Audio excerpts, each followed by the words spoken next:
Esse conteúdo integra as ações da edição 2020 do Programa Vocacional, da Secretaria Municipal de Cultura, em parceria com a Secretaria Municipal de Educação de São Paulo.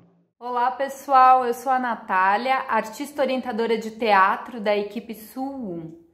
Essa é a nossa quinta orientação, é uma orientação em conjunto minha e do Maércio.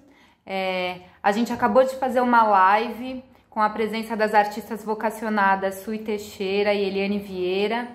Elas contaram um pouquinho dos processos de criação que as duas vivenciaram dentro do programa. A Sui comigo no ano passado, com a produção do trabalho Deixa a Mãe que eu invento meu nome. E a Eliane já há alguns anos é artista vocacionada do programa e nos últimos anos trabalhou junto com o Maércio e ela tem um trabalho que chama Trilogia em Mim. E nesse bate-papo a gente decidiu falar um pouco dos processos de cada uma, como que se deu a implicância da vida pessoal delas em cena, como que elas partiram de perspectivas pessoais para pensar modos de representar o feminino em cena a partir da experiência de vida delas, a partir do corpo delas e da sensibilidade de cada uma para construir as suas próprias narrativas nesses trabalhos solos e autorais que surgiram no programa. Segue aqui alguns trechinhos que a gente selecionou para vocês. É isso, muito obrigada.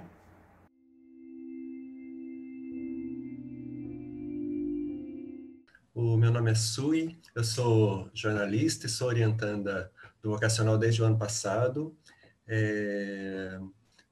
Eu conhecia, na verdade, o Vocacional antes, mas no ano passado que eu consegui, na verdade, fazer assim. E espero que vocês acompanhem aí, que seja bem bacana a live, tá? Oi, meu nome é Eliane, eu estou no Vocacional já desde 2008, já passei por vários processos, né, e orientadores. E atualmente eu estou com o Maércio e a gente está aí para bater um papo sobre a parte criativa.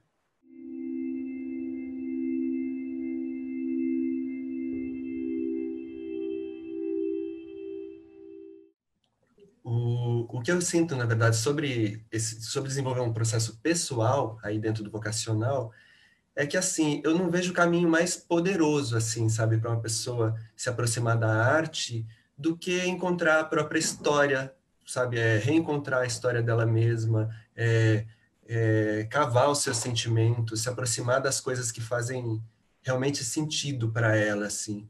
Isso foi muito, muito poderoso no processo que a gente desenvolveu, né? Eu com a Nath, assim. E também nessa pergunta, essa pergunta sobre fazer sozinha, né? E assim, é muito claro que ali nada foi, sabe, sozinho, sabe? Eu não estava sozinha, né? É sempre um processo muito conjunto, uma construção em que, na verdade, a orientadora é alguém que faz totalmente parte, né, do processo, né? Tá junto, assim. E o que a gente desenvolveu, na verdade, passou, né, inicialmente por essa questão da gente buscar textos, da gente encontrar alguma coisa para dialogar, alguma coisa que era de alguma forma externa. E essa descoberta e essa aproximação permitiu que a gente saísse desse lugar, por exemplo, de apresentar uma peça, de encontrar um texto, de ser uma coisa que não fosse minha, e que eu me aproximasse de descobrir o que eu estava realmente querendo falar, sabe?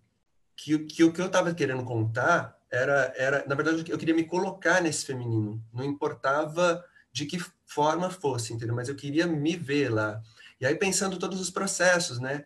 As próprias questões de, por exemplo, você ser uma pessoa cis e estar lá representando um corpo trans ou um corpo feminino, todas essas coisas começaram a pegar, assim, na minha cabeça, na conversa com a Nath. Eu falei, não, mas é o que eu quero fazer, eu quero estar nesse feminino. E aí começaram os processos, na verdade, assim. E, nossa, e essa passagem, principalmente pelo corpo, ela é muito, muito interessante, porque na própria história que a gente acabou desenvolvendo, esse corpo ele se transforma, né? Ele começa um corpo masculino se apresentando, como se fosse um clown, assim, na entrada, depois eu descubro um espaço em que eu preciso estar representando a minha própria mãe, e depois eu até me coloco nesse lugar do próprio corpo trans, que é a descoberta que eu acabei tendo durante todo o processo, foi concomitante.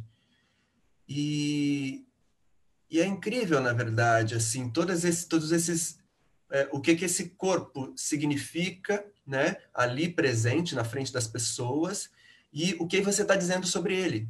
Porque enquanto, sabe, a peça fala, olha, eu estou aqui representando a minha mãe, as pessoas não ligam que você está lá com um vestido, sabe, com uma peruca, e tá ok. A partir do momento em que você diz, sabe, olha, essa história é minha também. Essa história é sobre uma pessoa que se descobriu trans e que não sabia antes, e que viveu todas essas coisas junto com essa mãe. E aí, quando isso acontece, muda a relação das pessoas que estão assistindo. Aquele corpo, por uma simples mudança de chave, já é um outro corpo. E ele diz outras coisas. Ele diz o que é estar ali na frente das pessoas sendo trans, sabe? E aí a gente vem o quê? A gente vem com essa importância assim da presença do corpo trans nos lugares, do corpo trans na arte, do corpo trans na rua, sabe, no mercado, comprando pão na padaria. Porque a gente sabe que é uma realidade terrível, na verdade, das pessoas trans, né? A gente sabe que a cada 3 dias, pelo menos, uma pessoa morre assassinada, uma pessoa trans no Brasil. A gente sabe que 80% dessas pessoas não morrem simplesmente assassinadas, mas assim com requintes de crueldade. Então, esse processo que a gente viveu nesse ano assim me trouxe também uma luz muito importante assim, que a partir da descoberta que eu tinha feito, eu não me sentia mais no direito de não, sabe, de não expô-la mais ao mundo assim, sabe? Eu me sentiria muito covarde se não fizesse isso. E não sendo covarde dessa maneira, eu consegui encontrar esse outro lugar de tentar também naturalizar esse corpo trans, seja pela arte, seja pela vida. E mais do que isso também, encontrar um outro lugar que é o de desnaturalizar o tal do corpo cis, que a gente tem muita impressão de que é aquilo, a pessoa nasce assim e tal, quando na verdade é tudo construção, né? Essa foi uma descoberta também que depois dá para a gente conversar um pouco mais.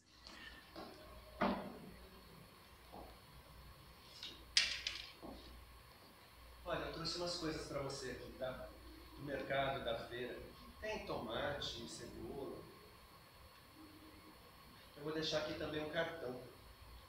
Se você precisar de qualquer coisa, pode ligar para mim, tá? Vai ser um prazer te ajudar.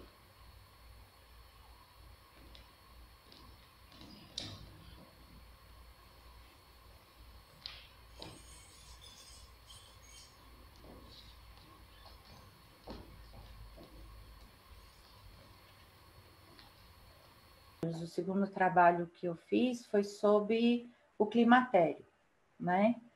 Então, a parte da viuvez não foi autobiográfica, porque eu não sou casada, não sou viúva, não tenho filhos,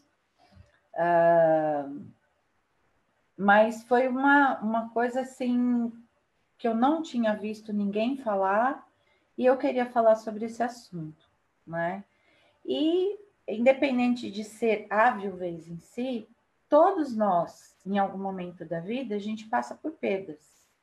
Não necessariamente perdas de vidas, né, de pessoas, mas podem ser, sabe, um emprego que eu gostava muito e que eu não me conformo.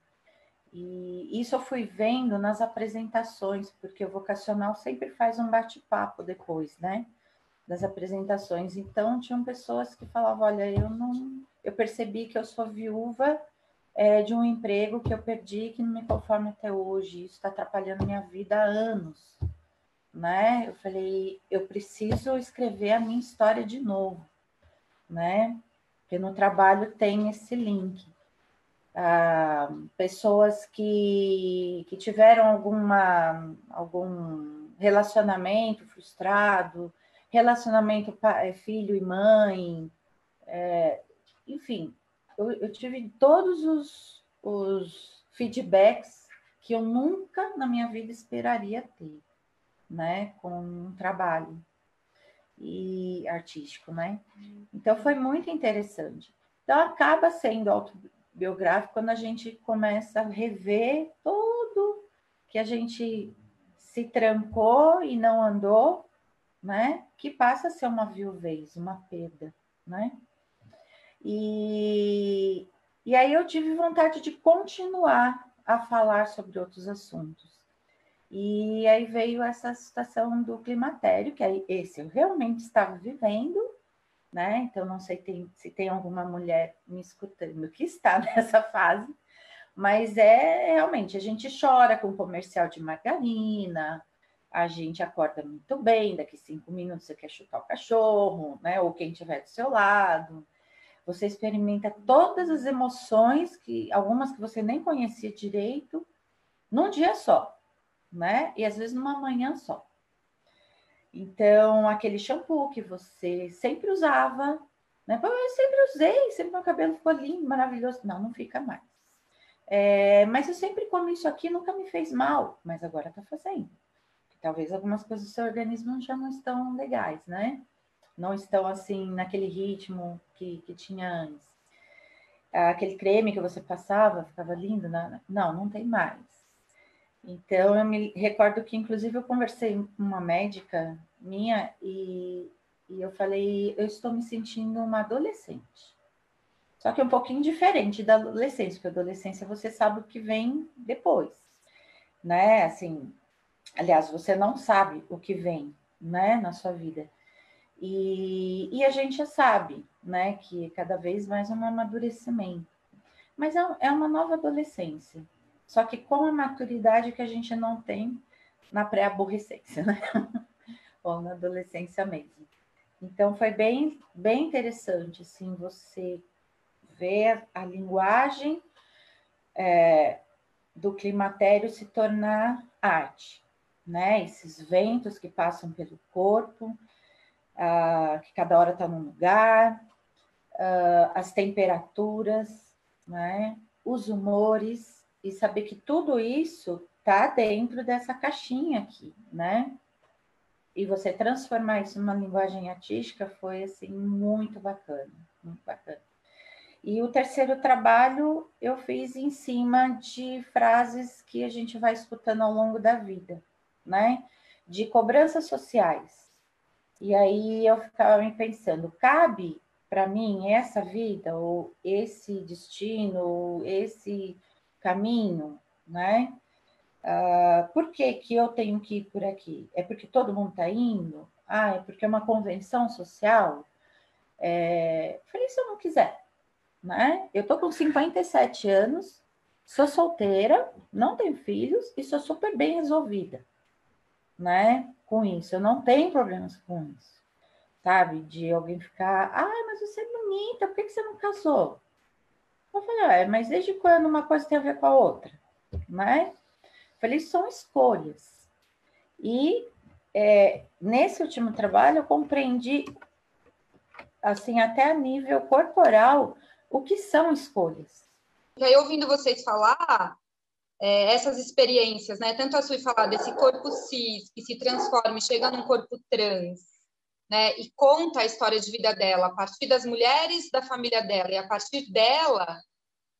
E a Eliane também falar sobre essa relação com o climatério, com a viuvez, que mesmo ela não sendo viúva, mas a relação, como que a perda atravessa a vida dela, é muito interessante. E chegar nesse terceiro ponto dessa trilogia, que é o fato de ser mulher, solteira e sem filhos, é também chegar num assunto que, assim como trazer o corpo da mulher trans para a cena, trazer o corpo da mulher que não é casada e não tem filhos, também é um jeito de questionar como que se construiu socialmente a representação do corpo feminino, né? Ou como que se construiu a ideia de que tipo de mulher é uma mulher, né? E eu acho que isso é um ponto muito, muito, muito importante do trabalho de vocês. Assim. É como que vocês entendem a representação da mulher nas obras de arte, né? E o que provoca vocês a falar sobre ser mulher e sobre essa ideia de feminilidade, né? Por que falar sobre isso, assim? Então, acho que é uma coisa que a gente precisa falar cada vez mais e mais. Então, queria também provocar vocês a falarem um pouquinho sobre isso, né? Como que vocês compreendem também esse lugar que, para além de pessoal, tem uma dimensão também social, né? Porque a partir do momento que a gente constrói uma obra de arte, a gente tem uma abrangência pública. Então, a gente abre diálogo com a sociedade, inevitavelmente, né? Coisa que a Eliane trazia era como que eu posso descobrir o trabalho no corpo? E aí havia uma grande discussão sobre se existiria alguma técnica ou algum método que abraçasse isso de uma forma completa. E a conclusão que a gente chegou ao longo desses anos é que não existe. Somente esse mergulho nessa investigação subjetiva, nesse mergulho, nesse autoconhecimento, traria essa resposta do corpo.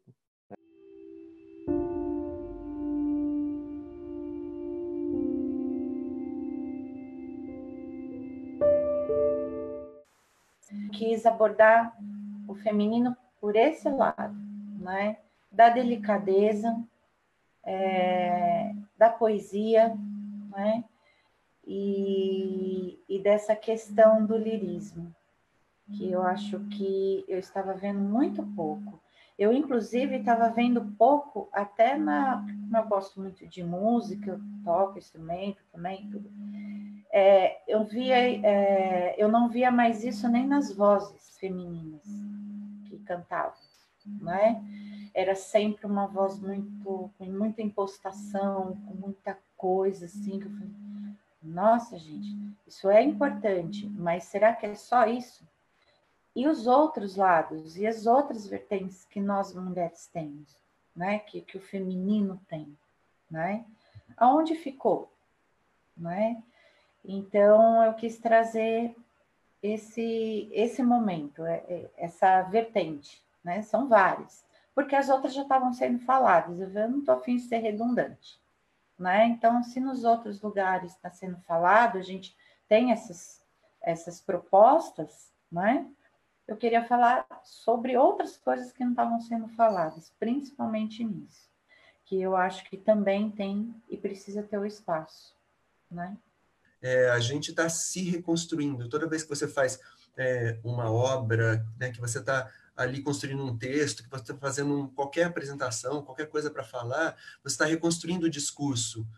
E essa é uma descoberta também que a gente tem que ter consciente o tempo todo, a de que a gente constrói o discurso, malemar, assim, mas o discurso constrói a realidade, constrói sempre.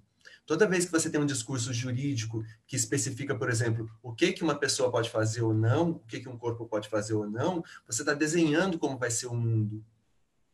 Então, quando você tem, por exemplo, uma determinação jurídica que diz que quando uma criança vai nascer, você tem que ir lá colocar se ela é masculina ou feminina, de acordo com a genitália que ela tem, você está reproduzindo um discurso e você está obrigando uma família a seguir um determinado caminho. Por quê? Porque aquilo está no discurso jurídico e se transformou em norma. E o discurso é mais do que isso.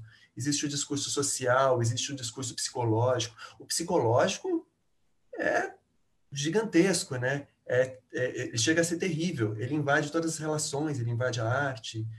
Então, assim, perceber que a gente está construindo discurso e conseguir entrar nesses espaços e ser capaz de encontrar esses formatos mais progressistas de relações, assim, eu acho maravilhoso, maravilhoso.